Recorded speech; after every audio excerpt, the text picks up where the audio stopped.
When's the last time you got vulnerable with your prospect or your customer? When's the last time you even considered vulnerability to be an important part of the sales process? Probably been a while, if ever. But let me change your point of view here. You're asking someone to change the way they do something. In order for them to change the way they're doing something, they first have to admit that they're not doing something as well as they could be.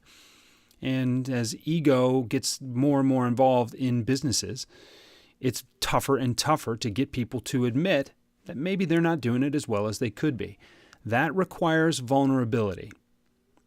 That requires you to create an environment where your prospects can feel like they can get vulnerable with you, like they can spill their business guts out to you.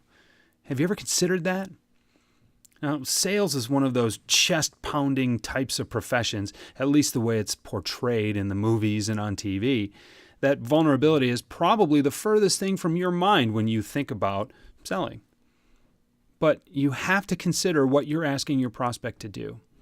That's why it's so important that you create a connection with those prospects at the beginning and then throughout the entire relationship that you have with them, so that they feel like they can come to you when they need you. And that's what you're trying to create, isn't it?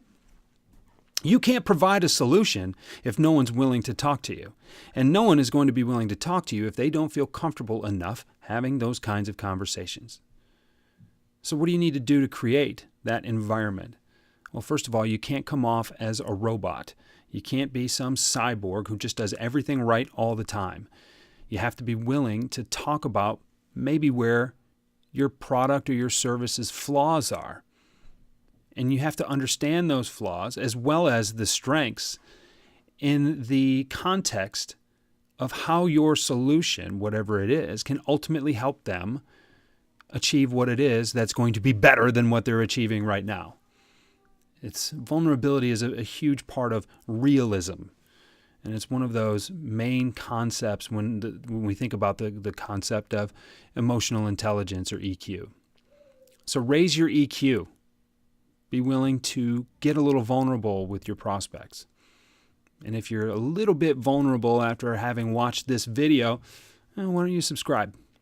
There's a lot of videos that are on this channel that I know you're going to enjoy and that I know you're going to learn something from and that I know will help you make more sales and hopefully a little bit more cash on the back end of those sales. Until the next time I see you, or you see me, go out and be great.